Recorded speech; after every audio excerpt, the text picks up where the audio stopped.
Good evening, everyone. I'm Victor Valesky, Superintendent of Schools, and thank you for responding to our invitation to Parent University tonight. And this is actually the first Parent University this year, but we have a very important topic to share with you and a very energetic presenter to deliver it. So I'd like to introduce Mr. George Scott, who is a licensed family and marriage counselor, but also a former administrator of the special education department for a school district. And George has been actively involved throughout the state on traumatic loss and suicide prevention. And he formally presented to our administrators this summer and our staff at the beginning of the school year. And his message was so well received that we wanted to bring it to the community so our community members and families could hear the powerful message he has to share. So with that, I introduce Mr. George Scott.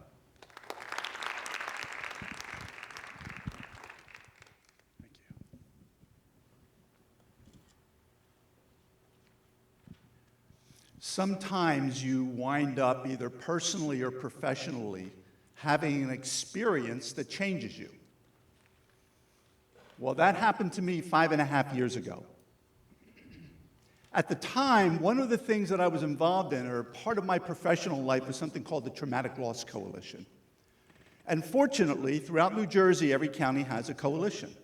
And we have a responsibility for training on suicide awareness and suicide prevention, really good thing to do. But secondly, we also respond to youth organizations and schools if something terrible happens. Because when there is a big emotional event in the lives of kids, or the adults who care for kids, it has a ripple effect and it can be very hurtful. Well, 5.5 years ago, I was the coordinator for the Monmouth County Traumatic Loss Coalition. And one Sunday evening, I got a call on my cell phone from the superintendent, who I knew, who we had worked together before, and he called to say, hey, listen, can you come to our district tomorrow morning? Because one of our 13-year-olds took his own life. It was a horrible experience for that community. And part of what we do is we go and we have protocol that we follow, and we help people get through it for the next 3 days, 3 weeks, 3 months. Well, that was an event that changed me, and I still can't figure out why. I mean, it wasn't my first response. It wasn't my first suicide response. I'd been part of the coalition for a very long time. But here was the event that happened in my head, and I want to kind of propose it to you as a question, because it's going to talk about this evening. As I was driving home, now I live in Mercer County, so I was coming across 195 West, going from Hazlitt, small Monmouth community, to where I live in Ewing. Normally there's radio on, music playing, something, this effort to decompress. Not that day. And that's what felt different. In fact, it was so quiet that I was just in my head asking myself this question. George, how is it even possible that between a child's birth and 13 years, they can't do tomorrow? How's that even possible? In who we are and what we have and where we live and how we live, how do any of our babies get to the point where they can't do tomorrow? Well, it was a haunting question. So I spent the next several days, several weeks, several months really doing a lot of research, because what I wanted to find out is not just the answer to that question, but why does it seem like so many of our kids struggle? And we're going to talk about what those struggles are. I want to talk about what kids need, because you can make a decision whether or not you're providing it for your children or your grandchildren or your nieces or nephews, whatever motivates you to be here. What is it that kids need? What can go wrong? And then what can we do about it if it goes wrong? Because if you can't walk out of here tonight with a better understanding of how to keep your kid healthy, then I have missed my mark. Usually I say to parents, hey, listen, how many of you as a goal for your children want your kids to be happy? How many? Raise your hand if you want your kids to be happy. Yeah, that's pretty universal, right? No matter where I go, parents want their kids to be happy. And what I say is, are you willing to trust me enough to take that to number 2? See, I don't think that should be number 1. I think that should be number 2. Because number 1, I think, should be, let's see what we can do to help our kids be healthy. See, happy kids can't sustain the happiness, but healthy kids will always get resilient enough, they will always bounce back enough to be able to kind of find the joys in life. So remember, we've gone 3 places tonight. What do kids need? What could go wrong? And what we can do about it. I had the real pleasure last week of being in this auditorium with half of the staff, and then in the morning I was over at the high school, just packed with teachers. And it was really thrilling for me to see them want to know what could they do better and different for the kids that you send them, for your babies, that you send to school. And it was really just a thrilling opportunity for me to take a look at this topic. So let's see where this goes. So here's a statement that has always kind of intrigued me, and I want to explain it to you in the way that I explained it to your teachers and your support staff. The way that you understand your child's behavior determines what you do about it. Interpretation of it drives your intervention, your reaction, your response. And if it's a misinterpretation, if you get the interpretation wrong, then what you do misses the mark.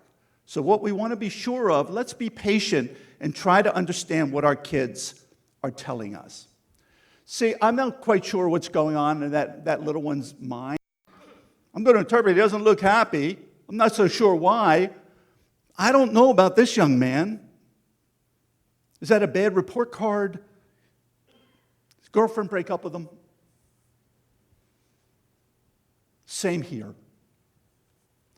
And same here. It doesn't matter their age. It doesn't matter your culture. Because kids are universal in the way that they respond to life. The emotional needs of kids, so how do our kids tell us what they need? Well, they have 2 ways. They can tell us with their words, that looks like that, or that. One of the things that we always look for is tell me. Let's talk. Even that is telling me with your words.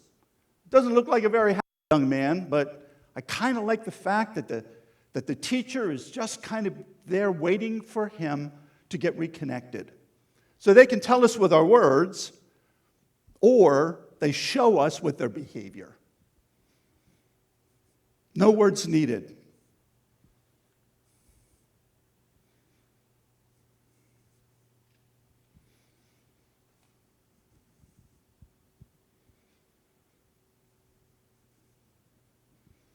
I'm going to come back and address that picture a little bit later because it has to do with maybe a burning question that you have about the issue of social media and video games.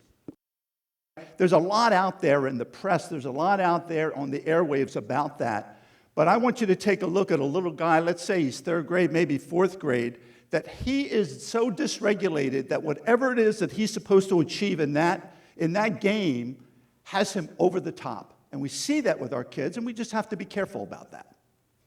So, interpretation of those faces drives what we do about it.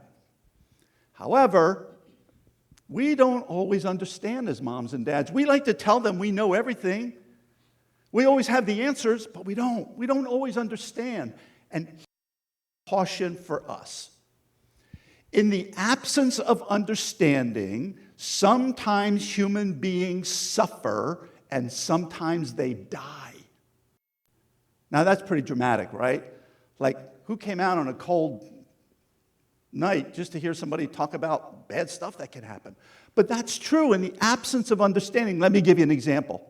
There are 2 conditions that if we don't understand them, if we don't understand the negative effect of lead in the water, if we don't understand the negative effects of nicotine in our lungs, of smoking products, of vaping, which is not just vapor, it's all nicotine-based.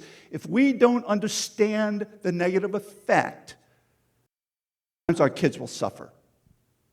And maybe in your family, there has been someone who died. Here's a couple of more. Asbestos, same thing. And then there's the effects of toxic stress. It's the stressors that build up and build up and build up and build up. And they're in your house, and they're in my house, and they're in our schools. Manage that. We have to understand it. If we don't understand the effects of toxic stress, sometimes our babies suffer. And sometimes they die. So what about the effects? Not only on your kids, I'm also going to personalize this, and we're going to talk about you, right there where you're sitting, bringing your toxic stressors with you. By the way, you kind of live stress-free lives. That's universal as well. I want my kid to be happy, and oh my God, my stress is terrible. Universal truths. So, in the absence of adult understanding, the lives of some of our kids, they change dramatically. Now, that mom and dad have no idea that the toxic stress in that household lays right on that kid. Take a look at that little girl's face. You will notice in these pictures, and I didn't notice this until after I had crafted this, that when you're highly stressed, one of the things you do is try to hold your head on like it's going to pop off. You can see that, right? My head's going to fall off if I don't hold it on. See, there's another one. What happens when they reach a tipping point and they're dysregulated and they can't manage the feelings and manage the emotions? That's another example of that. And there's another one for that little girl. And it doesn't matter what age, because what we know is our middle school kids and our high school kids are absorbing a lot of pressure. And let me tell you a secret. Sometimes we're the cause of it. Oh, I know. Nobody was expecting me to lay that out there. Yeah, sometimes unexpectedly, inadvertently, not on purpose. We're not mean people, but sometimes we heap up toxic stressors on our babies. And we just need to carefully look at that, because your interpretation of what's going on drives your intervention. So, for some people, toxic begins very early in life. Even that little one's holding his head on because he's just overwhelmed by the stressors. But wait. There's a story here that I want to tell you. One of the researchers I found after I did that work down there in Monmouth County, a pediatrician by the name of Dr. Nadine Burke-Harris. See, she's a pediatrician in the San Diego area, and she was beginning to be stumped by all of the illnesses that the kids in the community, an impoverished community, were bringing to her. And she knew that it was more than just write prescription after prescription. And she tells this story. It's a story about a bear. Oh, not that bear. That bear. And the story goes like this. Imagine you, on a very nice, somewhat cool autumn day, decide you're going to go for a walk in the woods.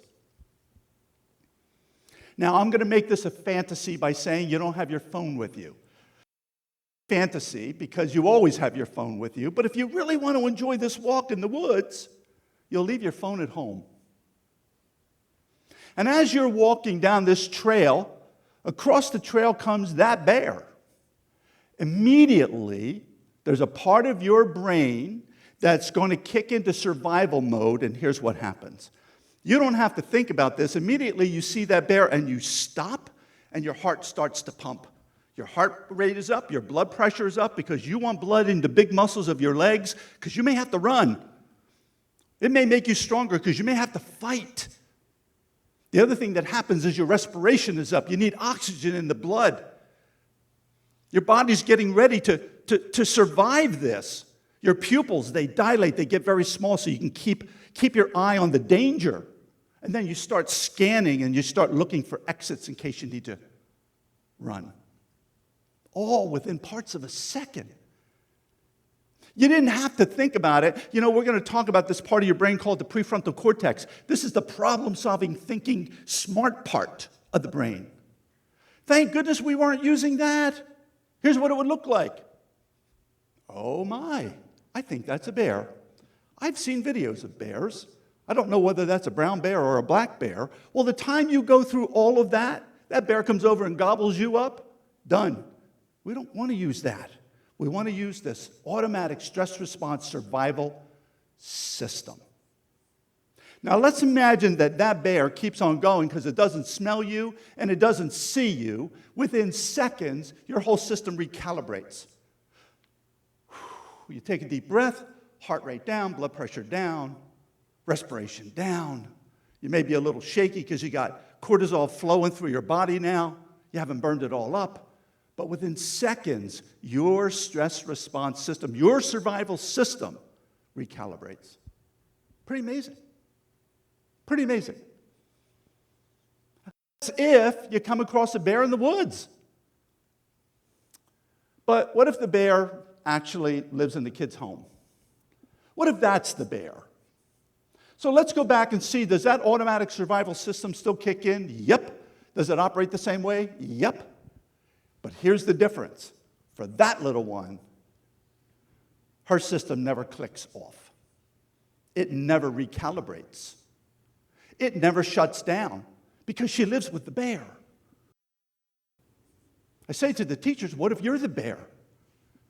What if the bear is in school or in the classroom? What it means is for some of our children who always feel threatened and at high danger, their system never, ever shuts down. Remember this? That it can begin very early in a baby's life? Well, what about this?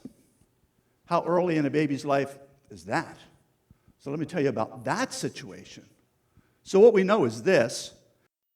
Any one of those moms, and they live in a highly charged, dangerous situation. Just for the sake of description, let's just call it a domestic violence situation. And that mom's stress response system is always on. She's always pumping cortisol and adrenaline because she needs to be on guard for danger. Well, what it means for that baby is that baby's system gets highly charged. And when that baby is born, here's some of the things that we can expect from infants born under those circumstances. Irritable, they don't soothe, hard to get them to sleep. Sometimes they don't nurse well. Sometimes they get into projectile vomiting because their whole system is triggered because even as an infant, their stress response system is kicked in because of mom's environment. So one of the things to tell you, one of the things that we're going to be talking about is environment. We're going to be talking about your environment where you grew up. We're going to be talking about the environment that you're in charge of in your home. And we're going to be talking about the environment that the East Brunswick School District creates for its babies from preschool through high school. Toxic events. So what are they? Well, here's some. Now, I do have to say, I'm not a resident of East Brunswick, so let me conclude that none of this stuff happens in East Brunswick. It happens everywhere else but in this community. We just know that life can be really complicated and really difficult. There are lots of stressors. And here are some of the things that we're going to break down and we're going to talk about. So, for that 13-year-old who died, and I said, hey, listen, if we come back down here, there's lots of other stuff that are red flags that we should worry about to see whether or not our kids are healthy or not. I'm not even healthy. Like, for instance, why is it that there's an increase in a number of kids drinking and drugging to numb the pain? Why are they in so much pain emotionally that they need to numb it at such a young age? Why is it an increase in our alcohol use and marijuana use? Why is that? It's just a question. And how about this? How about this cutting and burning to relieve the hurt? Most moms and dads, when they see this, they get freaked out, they get scared, they get angry, and they begin to yell at their kid. And what the kids are looking for, if it's not going to be a marijuana or alcohol, they need to create some kind of relief in their system. high-charged stress. And believe it or not, cutting yourself does that. Releases endorphins. Kids will tell me in the office, they will say, I'd rather feel the physical pain than feel the emotional pain. You know what they will say? They would say, but when I'm bleeding, at least I know I'm alive because I feel empty most of the time. Why are our kids there? Now, it's not just cutting, and that's typically female, but it can be male. Males can cut too, but it's also headbanging. Moms and dads will report that they'll hear this boom, boom, boom, as their kids are really anxious and really upset, and they're sitting in the room on the floor, back against the wall, just banging the back of their head to calm their body down. Recently, past few years, they've added another one to the list, and that's mostly males, and moms and dads will say you should see his bedroom because when he gets really angry at us, he punches the wall and there are holes in the wall. Another one of these efforts to calm oneself. How about these guys failing in spite of immense potential? I love this picture for a couple of really significant reasons. Remember, interpretation drives intervention. As a director, student service through hundreds and hundreds of IEP meetings and meetings with moms and dads. They're there just begging and fighting for everything they can get for their kid because their kid is really smart, but they're not doing well. And the teachers are really trying to apply their own magic. They're still not doing well because some of our kids' systems are so overwhelmed. I know you want to go right on to the learning disabled. I'm not there. I've been there for 30 years. I'm not there. What I'm at is those words that halo that kid's head. Because I got to tell you this, that child did not pick those words for himself. I had a 15-year-old in my office. I'll call him Bobby. Bobby was there with mom and dad. Mom and dad were worried about him because his grades started to fall apart. They found marijuana in his room. So we did a little bit of work just finding out what's going on. And then I asked, would it be okay if mom and dad left Bobby so you and I can talk? So they went out and I said, hey, listen, let me ask you a question. It's just the two of us here. What's your theory about yourself? You got to be thinking about yourself a lot. I don't think you're happy with the way the grades are. You don't like being in trouble with your folks. You don't like feeling like you're a disappointment. So what's your theory? What's your thinking? So there was this pause, and he had his head down. He shrugged his shoulders. You ever see that behavior? And then he said this, I guess it's just that I'm lazy. I said, wow, lazy. Did you go through a dictionary or a thesaurus looking for that word? How'd you go find, why that word? Why'd you find that word to call yourself? He said, I didn't. I said, well, you just told me.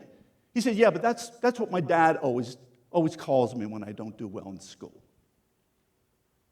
Here's the hurt about that word. It's not going to leave him when he's a young adult or an adult. It becomes this thing called a negative narrative. It's how he describes himself. We got to stay away from those words. We can be curious, we can be upset, we can be bothered, but if we're going to lay these heavy words, these negative words, these ugly words on our kids, they're going to carry it. And actually, it's going to contribute more to their unhappiness. Let's just be careful with that. And then there's this guy, he can't regulate the emotion. One little thing happens and he melts down. But see, that can be at any age, because that could also be that young lady. Unable to regulate emotion. They get a B minus, they get an A minus, and they go over the top. They just explode, and the teachers can't figure it out. Unable to regulate that emotion. Isolation, one of the absolute requirements for human beings to survive is called attachment. Be connected to significant, trusted, healthy adults. That baby lays on mom, that's when attachment begins, and that creates a wonderful brain. Safety. Moms and dads who just keep the harsh, negative everything away from their baby creates attachment. But that happens throughout our whole lives. We need attachment. Come on, think about it. Think about the first person you fell in love with. You couldn't wait to be attached. What that looked like? Face. Nobody ever used a yucky face when you're out on your first date. Oh, that's a real word, in the research. It's called having a yuck face. It's kind of the face that some of you still have, and I'm 15, 20 minutes in, you still got a yuck face on. That was a joke. Just lighten up a little bit. But it's the face that you have when you disapprove of what your kids are doing, and they look at your face and they say, what did I do? Because it's here. Now, in school it matters because what we say to teachers is, kids that have been living with the bear are highly sensitive to what you're telling them about them right here. And therefore, we got to be careful because attachment is critical and isolation is a red flag that says something's wrong. Something's going on. Kids will say, I don't know where George is. He doesn't hang out with us anymore. We don't ever see him. Not a good sign. Doesn't come to the dinner table. Oh, by the way, one of the things that you can do, the positive things, is have dinner together with everybody around the same table at the same time. I know, it's impossible. Well, do something impossible and create that environment for your babies. That's how you get reconnected. That's how the family reattaches. That's how you have conversation. Because that is not a good outcome for kids. Also, this inflicting harm on others. A researcher that I found, and I love her name is Sandra Bloom. Bloom has written these books around sanctuary, right? Don't you love that? The sanctuary, the safe place to be. And what she says is this: hurt people hurt people. Healthy people don't hurt people. They don't need to. Whether that's online bullying, whether that's a parent bullying, whether that's a kid bullying, or whether that's a school shooter, hurt people hurt people. That's another thing that we have to be careful of, this level of anger and animosity that our kids are showing. Wanting and trying to end their lives, we get closer to that young boy down there. It becomes hopeless.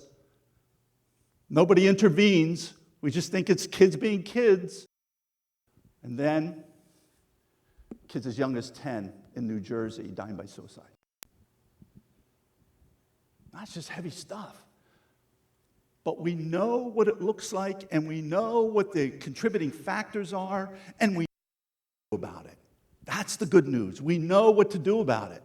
So, in the absence of understanding, remember, yes, human beings suffer and die. So, let's look. Here's something else I found.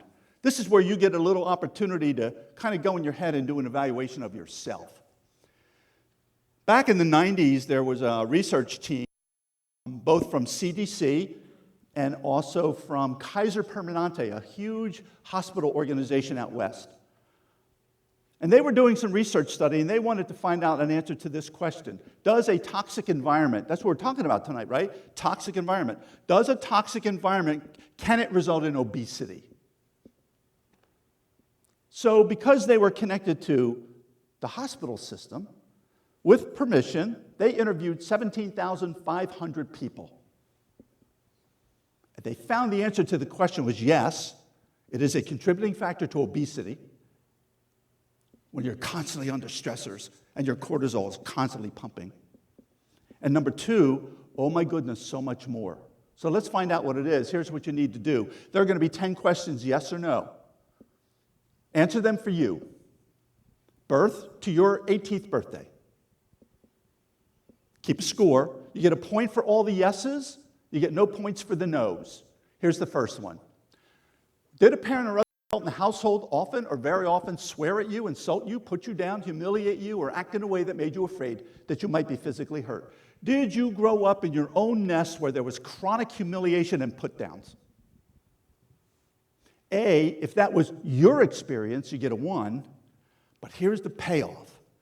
If that's the experience you're having now in your own nest, stop. You know, it's interesting. 10 questions, right? Think about it. 17,500 people. 10 questions. When the researchers looked at the data, they were equally distributed among all 10 with one exception. One of the questions had a higher yes response. That's it. Chronic humiliation.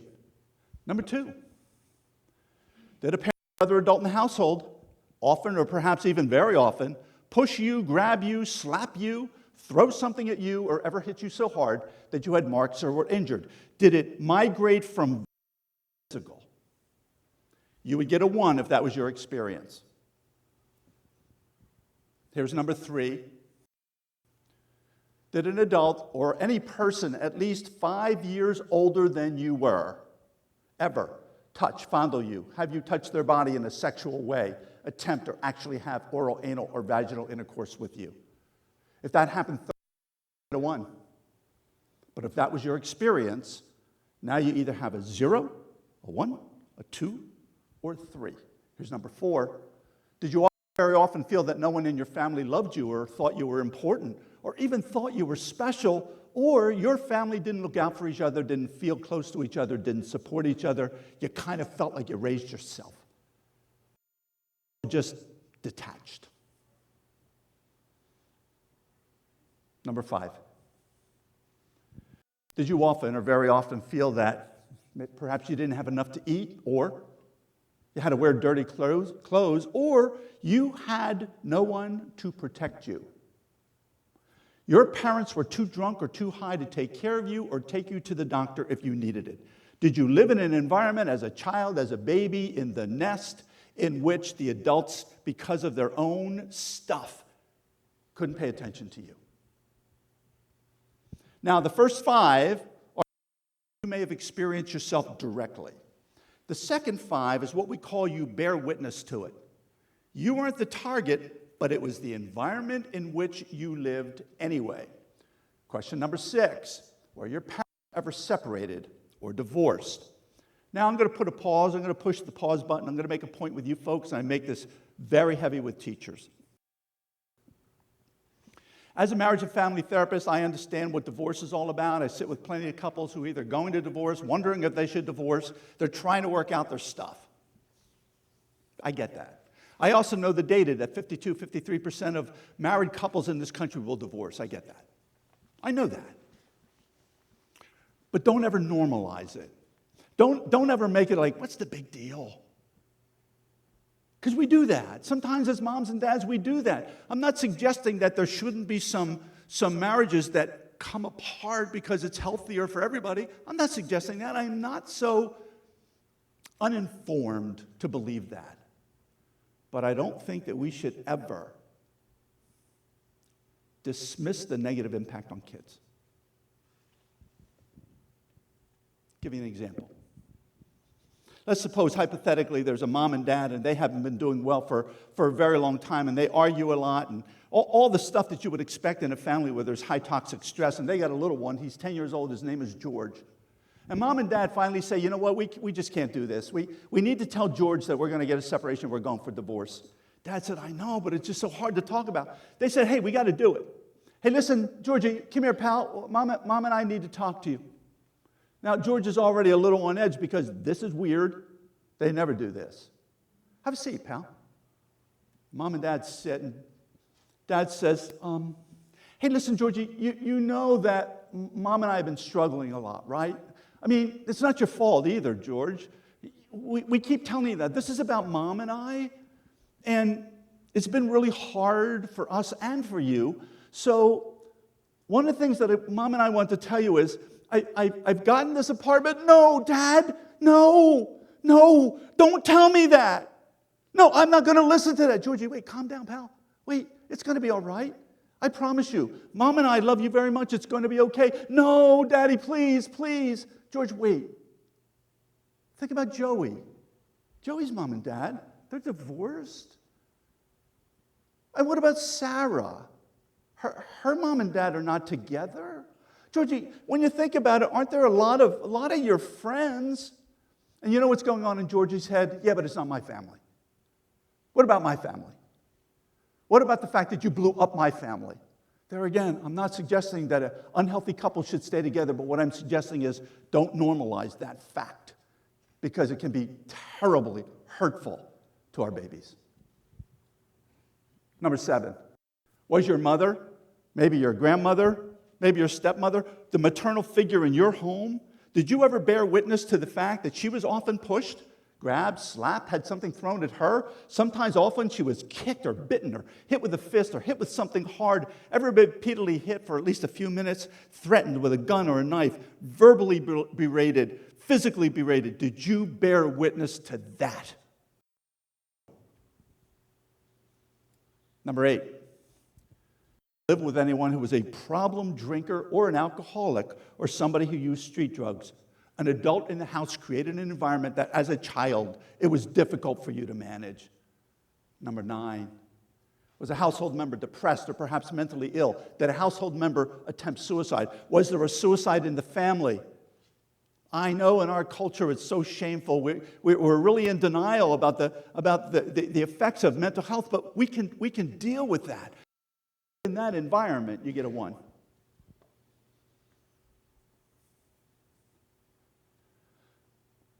Number 10, did a household member go to prison? 17,500 people responded to those 10 questions. Now you have an ACEs score. It's your ACEs score. It's either a 0, anywhere up to a 10.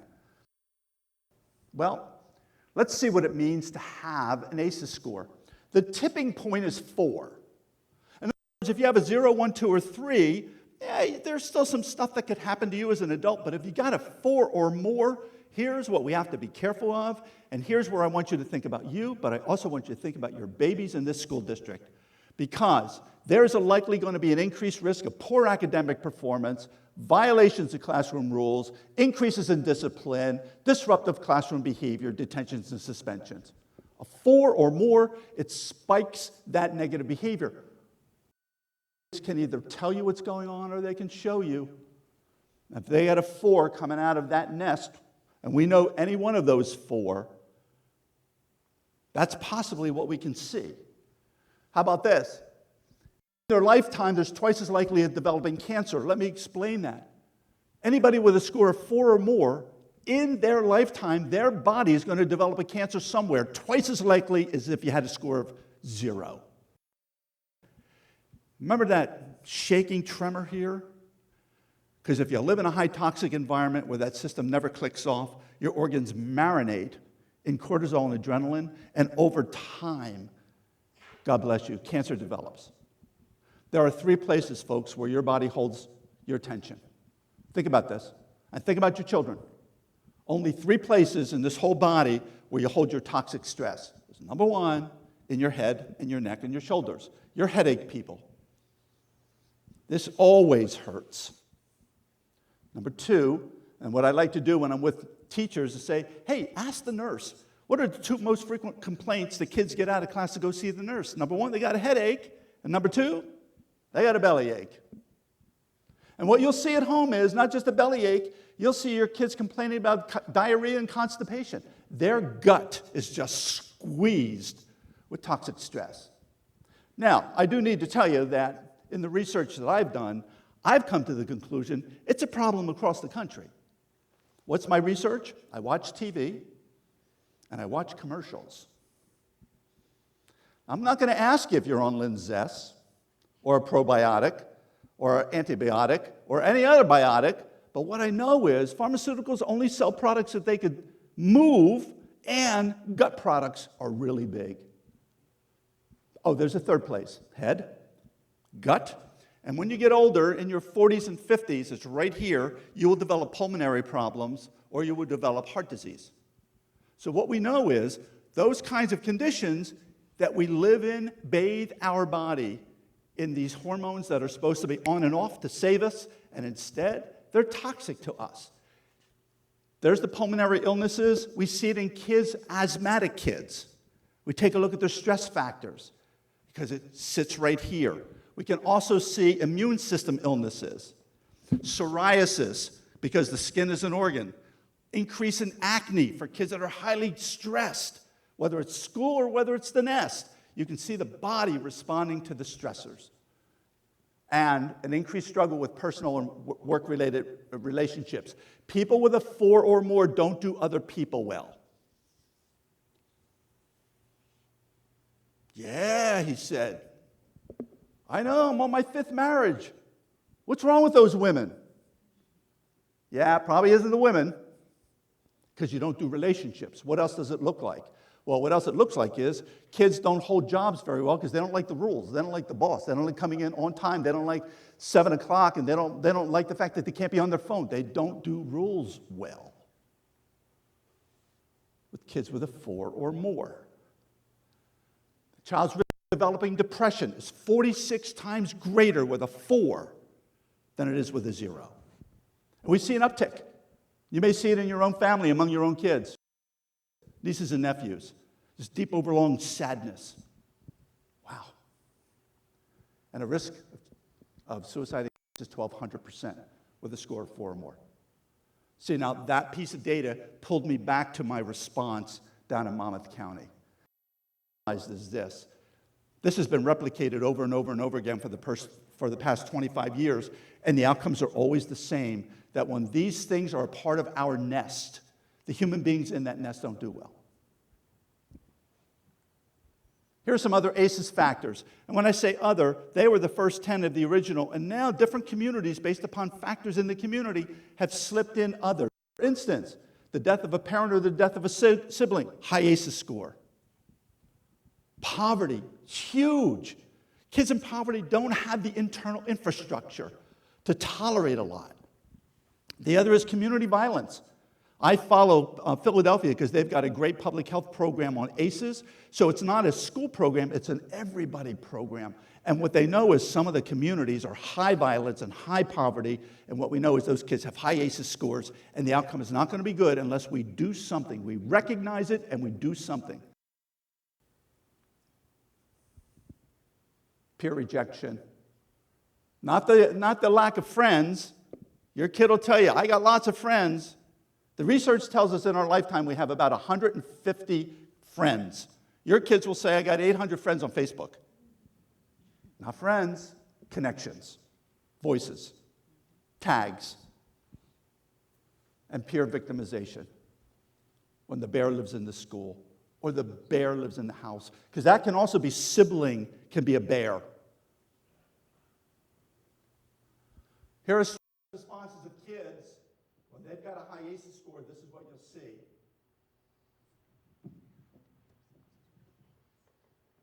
And here's what we know. Because in some ways, our culture is wonderful. In some ways, it's not thoughtful. Kid with those behaviors, that kid will be referred by the teacher to the parent who will refer him to the pediatrician who will declare him to be ADHD and will give him medication. Because we medicate everything. You get Linzess for your belly, and you get Concerta if you have those behaviors. And I'm not suggesting there's no such thing as ADHD. What I'm suggesting is if the nest has a high ACEs score, you're going to see that anyway. If we can adjust the nest behavior, we can bring that back down.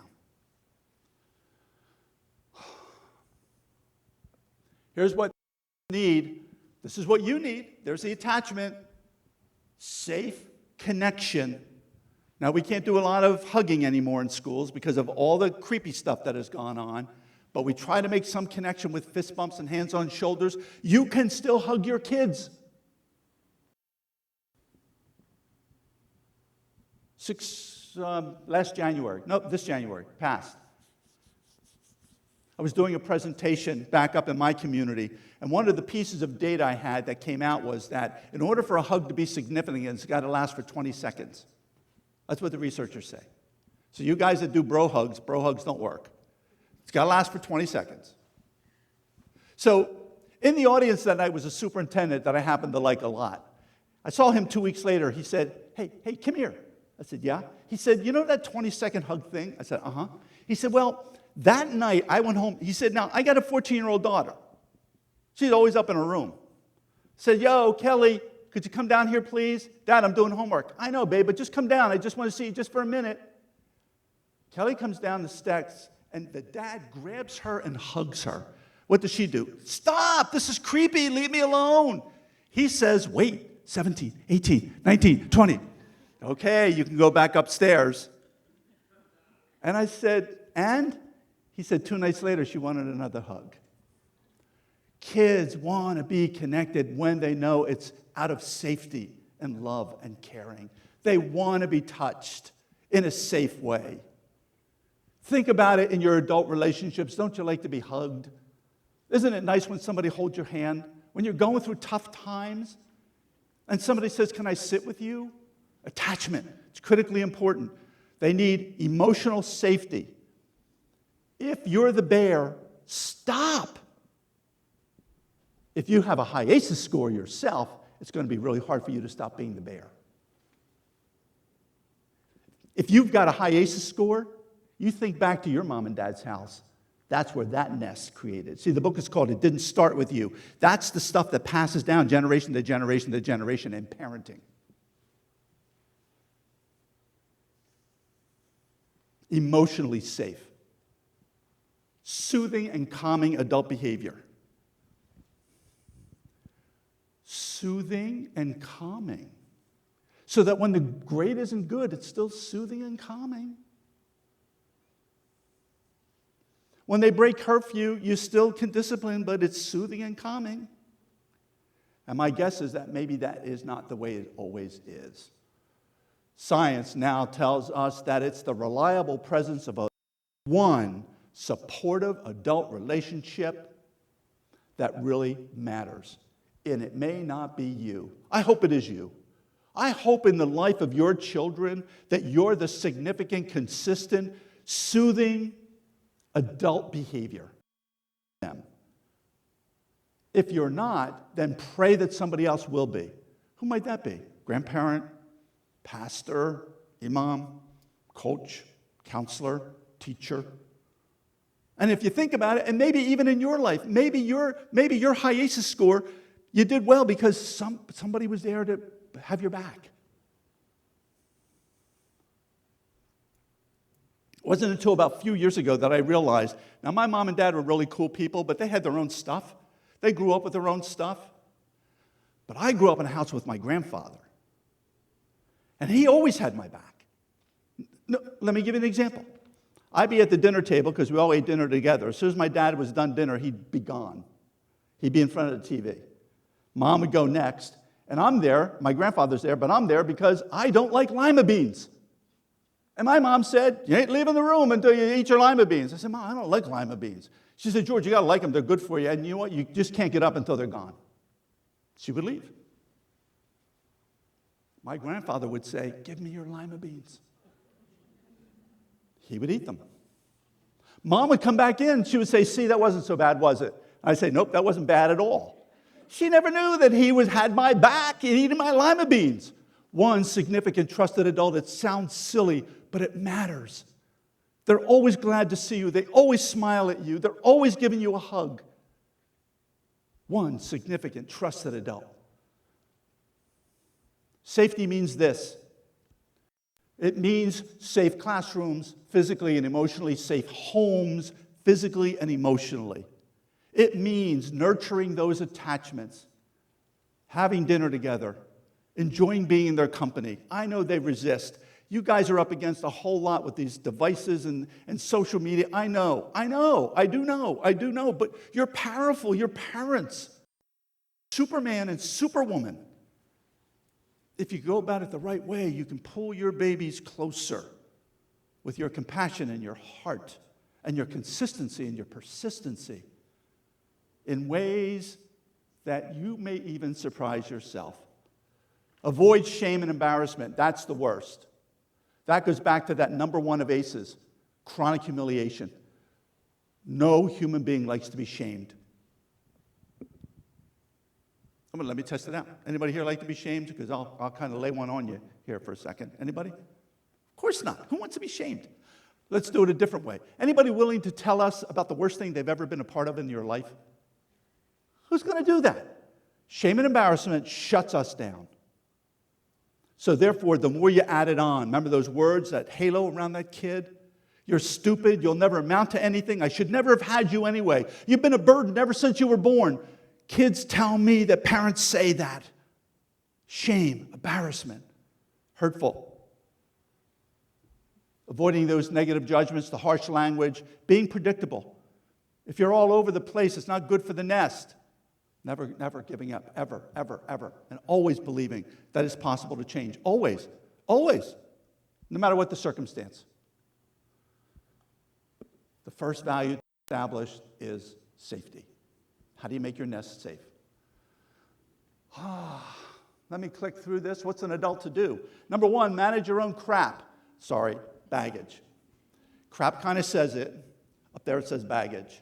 Manage your own stuff. It's not your kid's fault because of what you lived through. How can you and your partner, you and your spouse, work that out and protect your kids from it? Put it on down, break the cycle. Understand that kids' chronic challenges, let me point this out. Challenges are different than stressors. We've been talking about negative stressors. Now, the offset of stressors is resiliency, right? You're powerful. It's like a shield. It's like I can bounce back. No matter what happens, I've got somebody on my side. I'll do better. I'll persist. But kids don't develop resiliency unless we give them opportunities to do that. So, please don't raise your hand. I'm not asking you to divulge anything. There used to be something called helicopter parents, right? Parents who are always hovering over their kid. But now they've kind of changed their tactic, and now they're kind of like snowplow parents. They don't want there to be anything in their child's way. No bumps, no potholes, no nothing. They only want their kid to be happy. But it's being able to navigate life and feeling disappointment that develops resiliency. It's you being allowing your children to let me tell you what goes on in my neighborhood in Mercer County. We have families where there's the bus stop and they live 2 doors away. And every morning, they get in the family car and they drive 2 houses to the bus stop. And then, mom waits with them. And then, she videotapes every interaction in case her kid gets bullied so she can tell it to the principal. If we don't give our kids the skills, the social skills to survive, and if they don't have an opportunity to practice it, we've actually made it more difficult for them. Several years ago, when my daughter was young, there was a knock on the door, and I opened the door, and there was this guy standing there, and he said, "Are you George Scott?" I said, "I am." I said, "Who are you?" He said, "Well, my name is Don. I'm from the soccer league." I said, "Oh." He said, "I understand you just signed your daughter Megan up for soccer." I said, "We did. We're really excited about that." He said, "Great. I'm really excited about that, too. Listen, I'm just stopping by to welcome you to the soccer league. Oh, and to ask you if you'd be a coach." Well, I laughed and said, "Don, you don't understand. I don't know anything about being a coach." He said, yeah, don't worry about that. See these videotapes that I have? If you watch these videotapes, you'll be fine. So I go back in the kitchen, and my wife at the time says, "Hey, who was that?" I said, "Well, that was Don. What did he want?" "Just to welcome us to the soccer league because we signed Meg up." "How nice," she said. I said, "Oh, and he wants me to be a coach." And she said, "You don't know anything about being a coach?"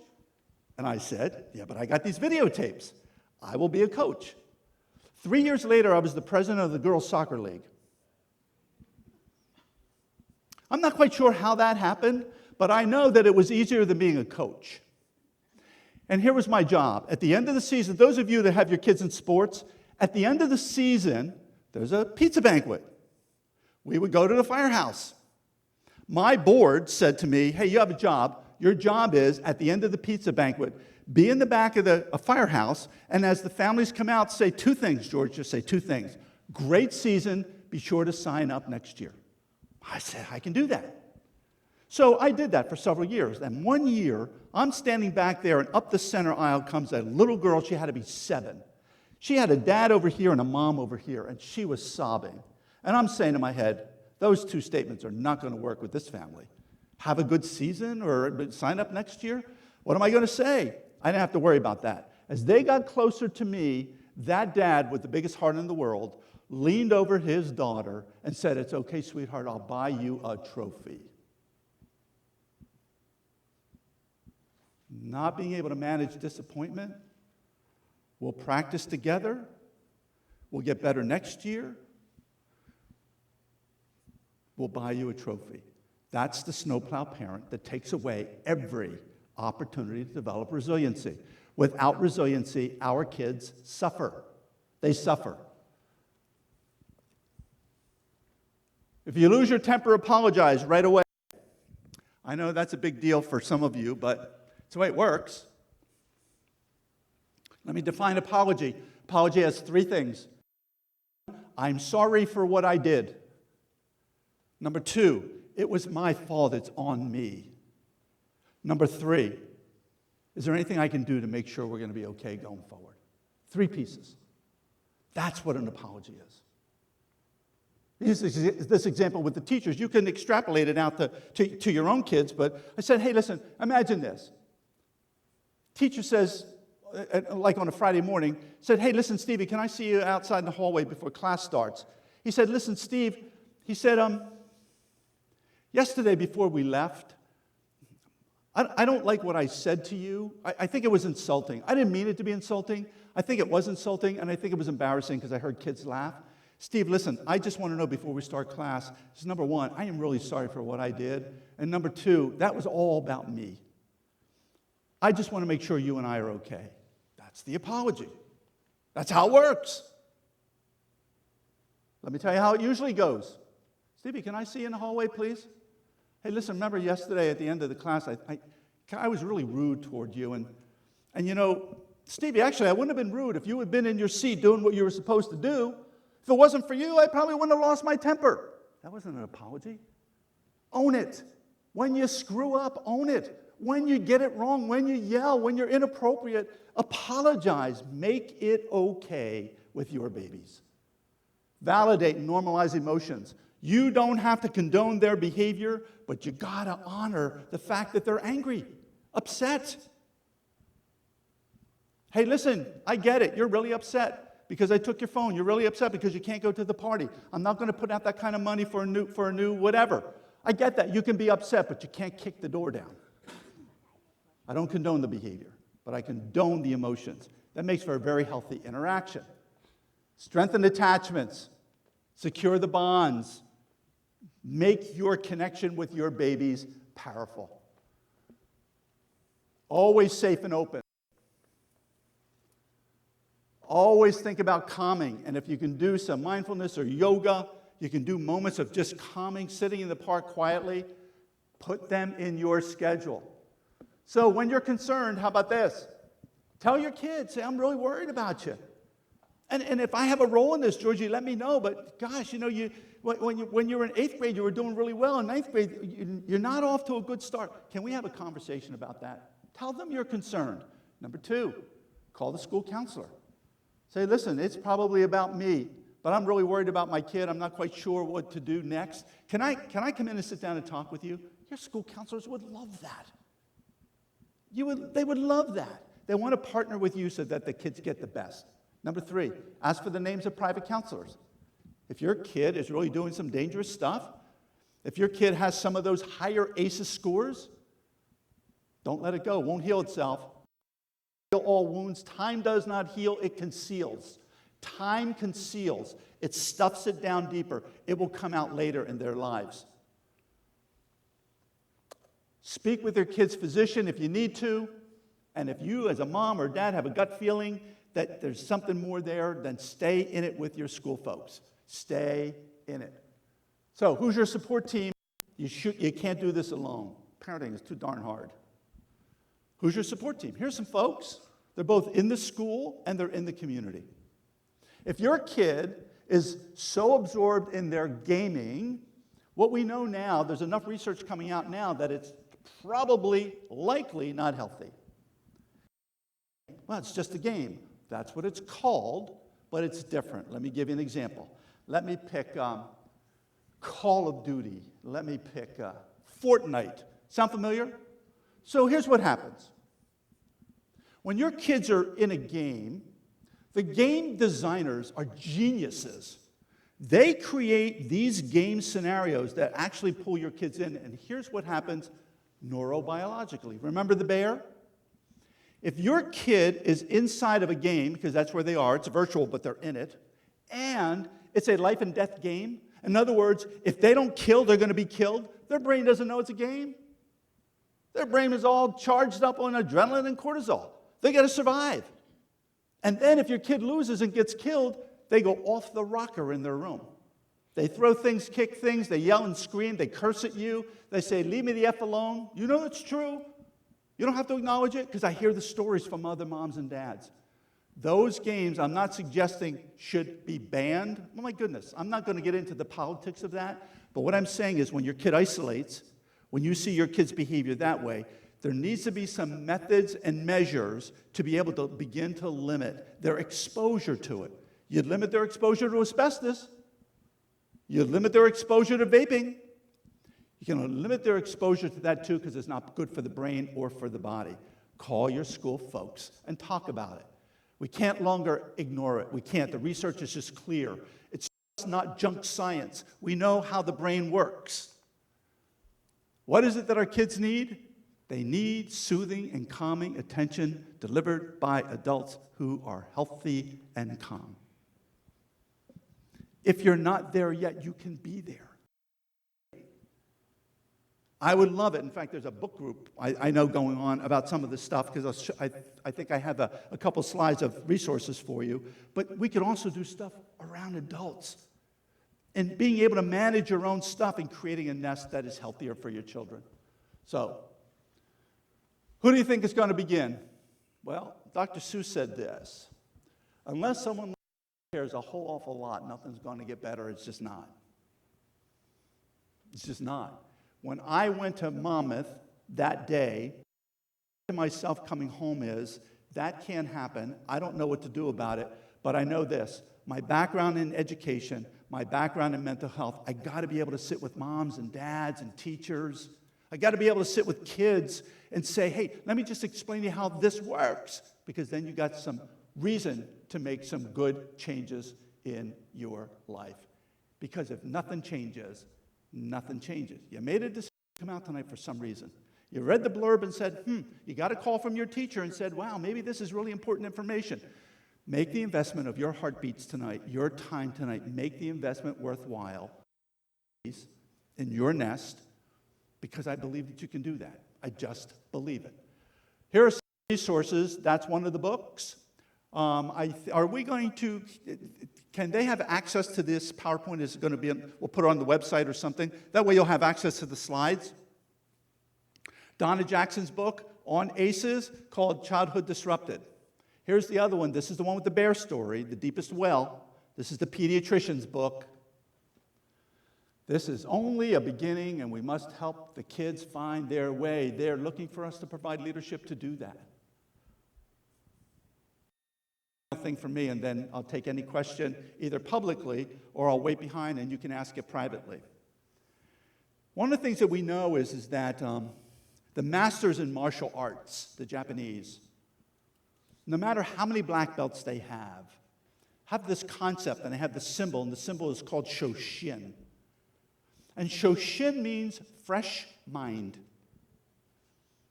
And if you were to talk to the masters, what they say is it doesn't matter what we've done right or what we've done wrong. Every morning, we begin with Shoshin. It's a new day. It's a fresh way. I want to have a fresh mind to do that. That's one of the things I wish for you. I am so impressed by the number of you that have come out tonight to hear maybe something that can make a difference in the lives of your babies, that may make a difference in your own life. I am so impressed by that. And what I just want to do is to wish you Shoshin. Thank you very much for being here.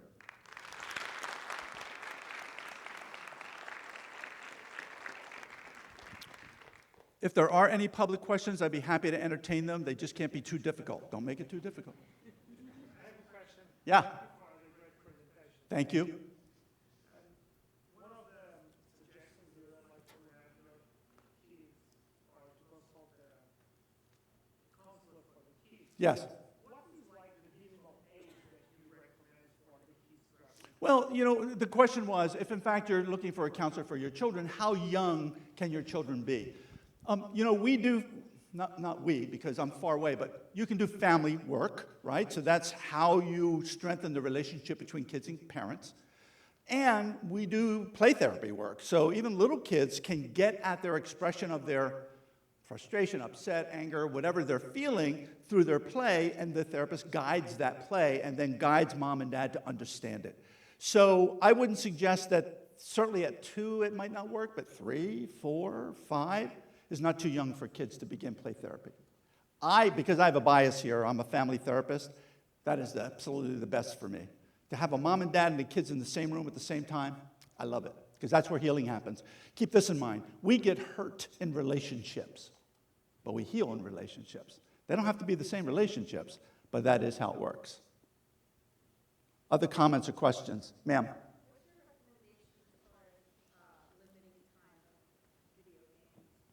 Should we limit it? How many minutes? Well, yes is the answer. I think limits are good, right? Because that's a moderation thing.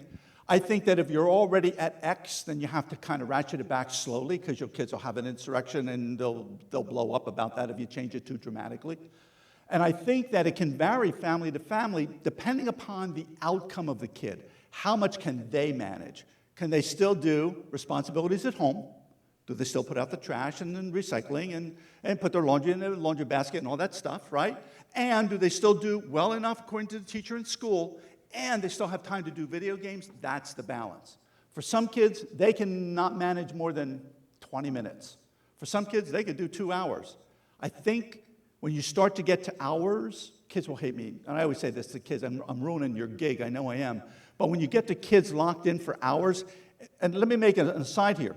I'm looking around the room, and we know that 72% of males between the ages of 19 and 38, 72% of males are gamers, which means that some of you are gamers yourselves, but it's always about balance, and it's always about the topic. What are they gaming on? Are they building skills, or are they trying to survive? Sir? Yeah, it's about social media. You mentioned two things, but social media and cell phone. Yes. Cell phones will go out of date. They're not going to last long. I said that once in a conference about Facebook. I said, Facebook, whoever heard of that? That can't last. That sounds stupid. Well, here it is. So, social media and phones. There again, it's balance, and it's your judgment, and it's what you see in your kids. Use your kids as kind of the outcome, because there are some really nice things about social media and some horrible things about social media. There are some really okay things about phones, although I think that we overplay phones. Let me go back to the healthy and happy. I think that we believe that if our kid has a cell phone, they're safer out there. Maybe not. It's whether they can manage it and whether or not it gets in the way of their own life, right? If you need to get to them because somebody's sick or whatever, I understand that. There are some families that say, my kid's not getting a cell phone until middle school. I'm okay with that too, if they can work it out in the family. So the research doesn't say yes or no, and it doesn't say 15 minutes versus 15 hours. It doesn't say that. What it says is that how can the kid manage it? How does the family manage it? If that becomes your child's only friend, that's a problem. It's really got to be this issue of balance between real people and social media. If they're upset after social media, back it off. I don't have any problem with parents monitoring their kids' social media or text messages. I don't. I think it can be really dangerous for kids. So I think it's okay if the kids understand what your intent is. You're not looking to spy, you're looking to make sure that they stay safe.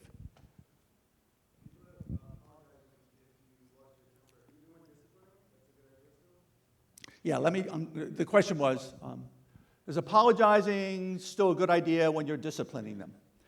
First of all, let's talk about discipline. Discipline does not equal punishment. I'm just waiting for somebody to get up and leave, like I've had enough of this guy. Discipline comes from the word to make a disciple of. What it means is to use a moment to teach a skill, to practice a skill, to get better at the skill. So therefore, if it's only ever yell, scream, then that goes to one of those ACEs things, right? That's number one, chronic humiliation. I can't believe you do this. You're such a disappointment. Oh, my God, I hate you. That's just wrong. So if you do something wrong, apologize for it. You can't apologize for them doing something wrong. But if you do something wrong, if you're inappropriate, if you say things out of anger, and then you go cool down, and you say, my God, what am I doing? It's my kid. You go back and say, hey, listen, I still feel the same way about what you did, but I don't like the way I said it. I really apologize for that. I apologize for how the message was delivered, but it was a good message. There's a difference.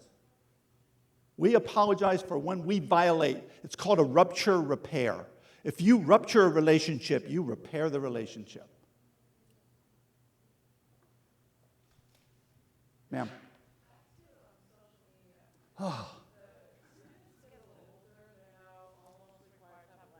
Yes.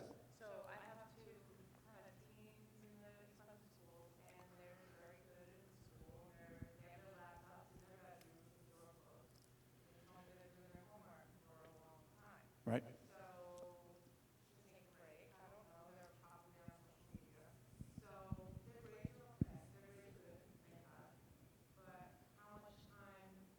You know, when you have a laptop and they're doing homework, it's kind of hard to then, stand over your kid.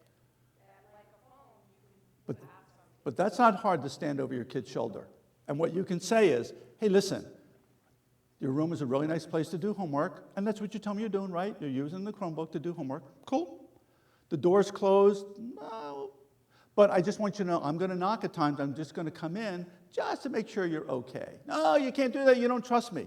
Well, I just want you to prove to me that you're doing all the homework you said you were doing. And then if not, we'll figure that out. I don't have a problem with that at all. Not at all. Yes. Yes, because I don't trust them. I don't trust those little buggers because they don't make good social choices. Now, if you've got a kid who's like afraid of social media, they're not going to be out there. But I would say, hey, listen, I love you. I just got to make sure you're making really good decisions. Daddy, you don't trust me. All right, I love you. And I just got to check in on that. Don't be afraid of your children. Don't be afraid of your kids. Don't be afraid of them. Even when they're 5 years old, don't be afraid of them. Ma'am. Get a divorce. She wanted to know, what if you have a lenient parent and the other one that's pretty strict? You guys got to get your crap together because the kids will use that against you. They'll play that all the time. Where are they going to go? They're not going to go to the rule follower. They're going to go to the parent that says, okay, one more time, just one more time. Don't tell your dad. Don't tell your mom.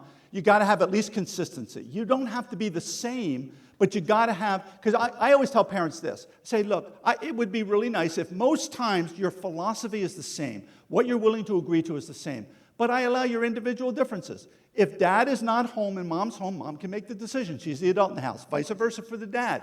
But if you wind up saying, here's what happens sometimes. Daddy, can we go ask your mother? Well, what's wrong with you? You're one of the adults in the household. Can I go to the sleepover night? Ask your mother. Now, maybe he's afraid to answer that question because he'll get in trouble with the mother. Now, that's a possibility. But you have this consistency between you, and adults should be able to operate as independent individual adults. And if you don't, have a conversation. Go to dinner, get the kids a babysitter. You go and go to dinner and say, hey, listen, we just need to have this conversation. Because it's not working for me and it's not working for our kids, and I love you, but I think that's important, that conversation. And then if he doesn't listen, call me. I'll leave you my number. I will talk to him. See, and a lot of this, think about this. If you listen to the questions, they're all about, I'm uncertain what to do. What's the right thing to do? There isn't a right thing, but there's a feeling of reasonableness. There's a feeling of, I'm going to use my kids as a barometer. We say that all the time. The kids in the family are the barometer for the weather that goes on in the family. So I can kind of tell what's going on based upon my interactions with the kids. So therefore, don't be afraid of making a decision. Don't be afraid of calling your school counselor and say, look, I'm stumped. What do you think I should do? You have any advice? Who can I talk to? The other thing I'm going to do, too, I'm going to send the district, I can't remember what it is right now. Across my desk comes this guy has this website on how parents can assure themselves around issues of social media. So if I send it to you, somehow you can post it or whatever, grab that because it'll be research guidance on how you as parents can make decisions about social media. That might be helpful. Ma'am? Some effective disciplining strategies for tweens? For twins? Tweens, like my daughter's in the 6th grade. For tweens. God bless you. Why would it be any different for tweens than it is for younger or older? Because I think now she's at a point where I want to be extra careful dealing with her. The consequence in my household is normally no screen time, no treats, stuff like that. Okay? But I think we're at a point where she gets Tell her. Say, hey, listen, one of the things we noticed, this used to work, but now I get the feeling you're kind of sneaking. I don't want that. Can we work this out differently? When mom is really upset by what you're doing, what is it that I could do with you? Because I don't like sneaky, and I don't like being the bear. I tell you, a lot of times you can ask the kids what will work for them. Sometimes kids are more honest than you believe. I've tried that honesty with her, and she comes up with, I'll do this extra writing, or I'll not have a play date, or I'll not have this snack. And initially she stuck to it. Yes. But now she tries to be sneaky about it, Bring that up. even apologize, and then she'll repeat. And you can say that. Say, listen, I'm beginning to lose this trust between us, right? And here's the reason why. This and this and this and this. As a mom, I'm starting to make what you can do very tight now. I'm going to shorten your leash. I don't want to do that. How can we work it out so you have kind of the freedom to do the kinds of things you want to do, but I'm assured that you're fulfilling your promises to me. Keep it up. Don't get frustrated by it. That works best. And you know what also you're doing is you're teaching her how to problem solve then and negotiate. And that can be a good thing. But don't give in. Persevere. Don't give in. These little buggers, I tell you, they can just go on forever. Comments or questions? Ma'am.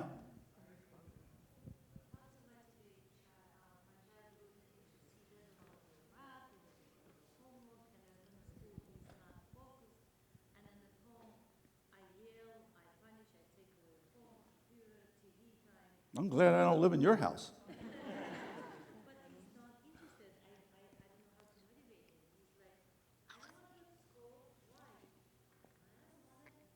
And I say, is it something happening? No, it's nothing. He likes playing outside. Good. That's a good thing. Good. But that's a good thing. That is a good thing. So I don't want to lose that, right? Because many kids don't play outside or have friends anymore in the neighborhood. So that's a good thing. So, you know, the first thing that I thought is that you can't motivate him because that means bribe him. That's not motivation. So it really is, how can you connect with him in a way that he tells you what's going on? Remember, kids are either going to tell you or show you. So he can kind of give you a clue to what makes him tick. How do you have that conversation in a way? Or how does somebody, perhaps the school counselor, have that conversation? Hey, listen, I was talking to Mom, Ann. Let's see if we can figure some things out. Then we'll have Mom come in and we'll figure some things out. Because motivation comes, it's natural when a kid is challenged or feels competent. If he doesn't feel competent, he's not going to do it.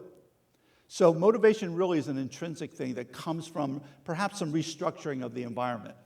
Is he also, when he's in school, not motivated? Does he? Yeah.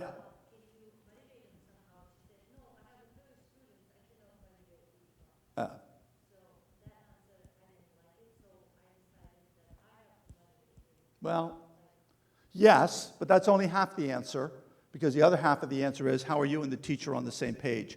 So it's not telling tales, it's not complaining. Feel free to go to the school principal or the assistant principal and say, listen, I'm just trying to problem solve this. And the teacher sounds like she's really overwhelmed and overworked. What is it that we can do? Because I need some help, and the teacher seems that she needs some help. Yeah. And it is a process that you go through of having these open conversations.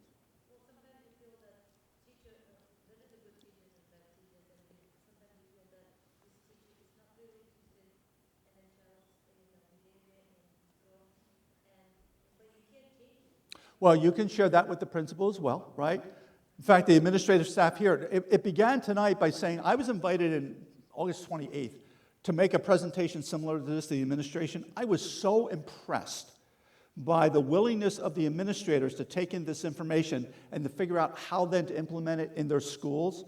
I know that the principal would welcome that conversation. Don't feel bad at all. And it's not complaining, you're worried. Good night. Good luck. Good. Other comments? Sir? Oh, you're only allowed one. Sorry. Is there token economy good, like telling the kids to get ready early so that they can watch some program in the evening? Or Get ready, like for bed? yeah, like to school Yeah. In the morning? in the morning, Okay. so that they can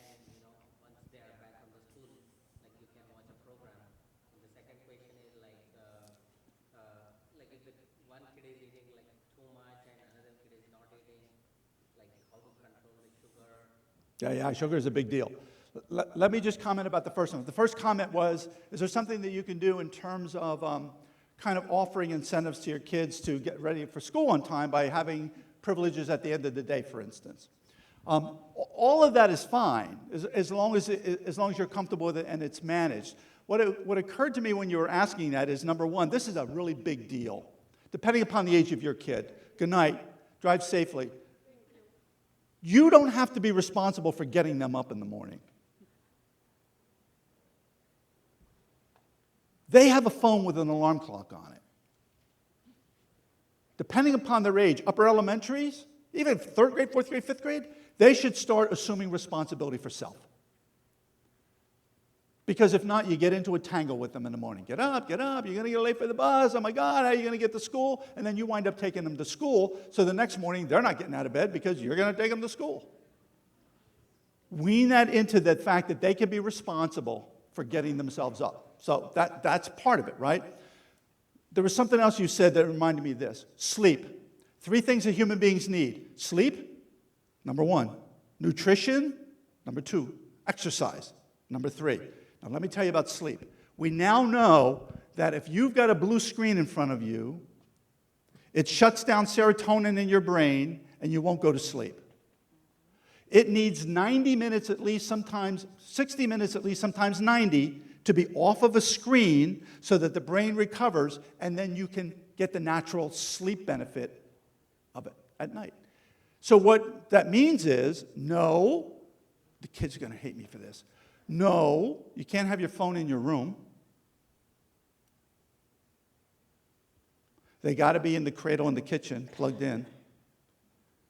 Because my worry is that your friends are texting you and you're not going to sleep. Number 2, if I want you in bed by 10, you got to be off of a screen by 8:39. Let's try that. Let's try for a day or 2 or 3 or 4 or 5. Let's see what happens. And you'll see this natural cycle that will help them get to sleep better. Okay? I don't mind incentive stuff at all. I don't. I do mind bribes. Bribes are not healthy. That's how usually parents get their kids to my office the first time. We're going to go see the therapist. I'm not going. I'll take you out to dinner. Okay. And I always call them on it because I know that's what gets them there. You have a question? Yeah. He's on the phone all the time. He's on the phone all the time? He cannot get off of it. Is Dad embarrassing you? Is he embarrassing you right now? Let me see your phone. I know, just let me see. I'll give it back. Now he's not on his phone.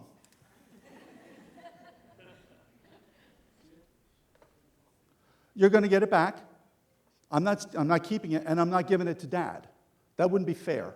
It's coming right back to you. But I hear Dad being worried that he doesn't get enough talk time with you because you're here. Now, I'm going to point out something else to you, because kids tell me this all the time. He can't be on his phone all the time either. A lot of kids say, I go to my mom or dad to talk to them and ask them a question, and my mom or dad are on their phone. That's not fair. Dad will say, yeah, but that's work. Doesn't matter. When you're home with me, if we need to attach and connect, thank you for giving me this, by the way. I wasn't trying to trick you. But the reality is, yes, I know that there'll be a fight, but you work toward this issue of being able to negotiate or say, here's why I'm doing it. I'll even give you some lead time. This won't start until Monday. But on Monday, this is the way we got to do this. In between, we can talk about, you don't like it, but that's what we're going to do. Kids will be on their phone all the time. Is there any the new remedies for this, any kind of programs to get it from the phone? Yes, take a hammer to his phone. Don't buy him a replacement. There's a remedy. He can't be on something he doesn't have. But we're not willing to do that as moms and dads. It's hard. It's really hard stuff. But the reality is, no, there's no pill to take. There's no elixir. There's no special program. There's none of that. Those things are addictive, sometimes in an okay way. Somebody mentioned the laptops over here. But yes, they can be addictive. And if your gut says too much, then it's how do we get that away from him, and we'll build the amount of time. If you were embarrassed, I apologize for that. That's not good. Shame is not good. Ma'am.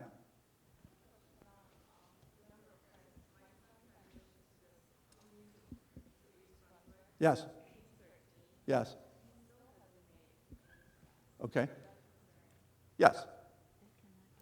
Kids are social beings, you know? And usually kids don't make friends either because they don't have the social skills to do that. They really have a bad view of themselves. Nobody would want to be my friend. Who would want to be my friend? Or maybe your kid is a really good kid and everybody else there is kind of a kid that is always in trouble. That'll keep your kid away. But you can ask him that. It's not healthy. It's not healthy to be a loner. He doesn't have to have 30 friends. But a good friend, 2, 3.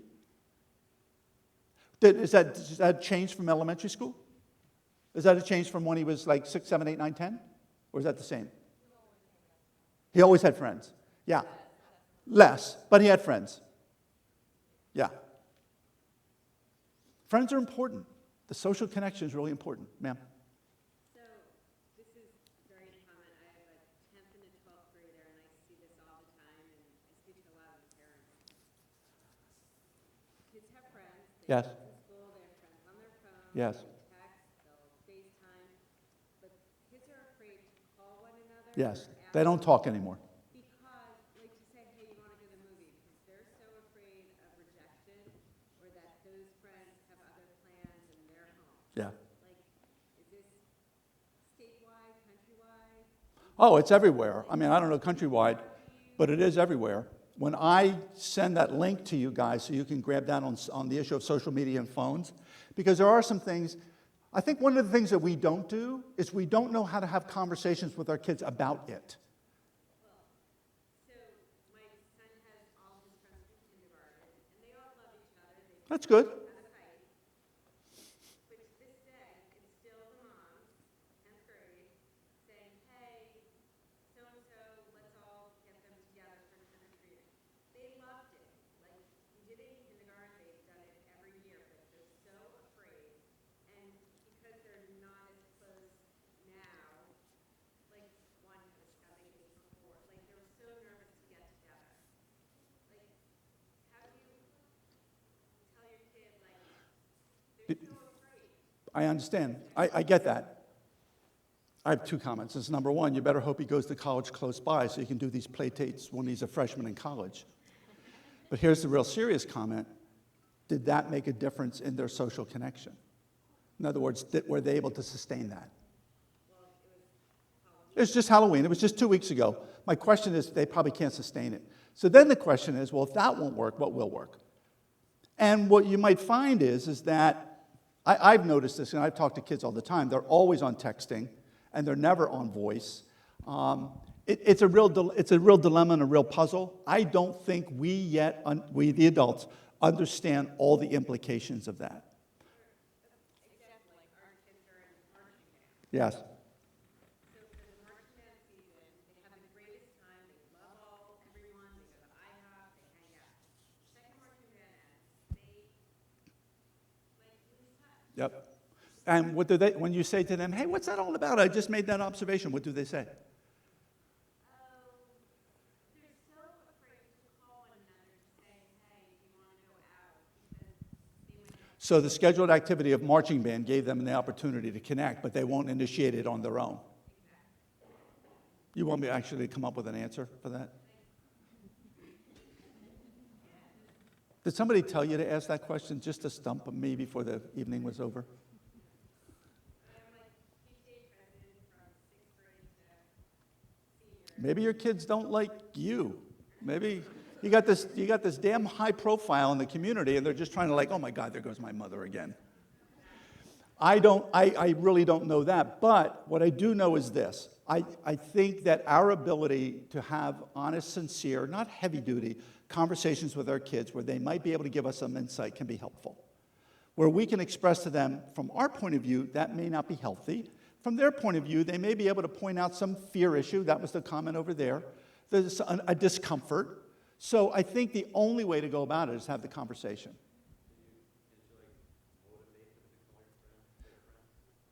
I don't think you can motivate them unless you bribe them, right? I don't think you can motivate kids. Like, what motivates you? Is this your wife? Does she motivate you by telling you what to do and you obey? Careful. Of course not. You pick and choose, you do the things you like, because it's motivation is internal. And that's what we have to find with our kids.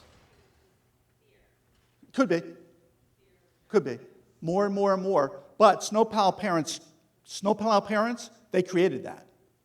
Kids never had to persevere and do the uncomfortable stuff.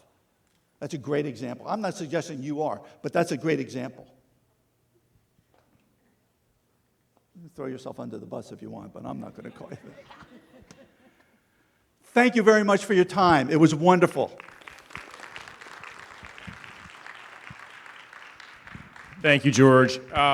As he mentioned, we are going to be posting his PowerPoint on our website, the links he'll send to us, as well as the video that was produced tonight. So if anybody could not make it tonight, you can point them to the website and they can see the entire presentation. Thank you very much for coming out on such a cold night.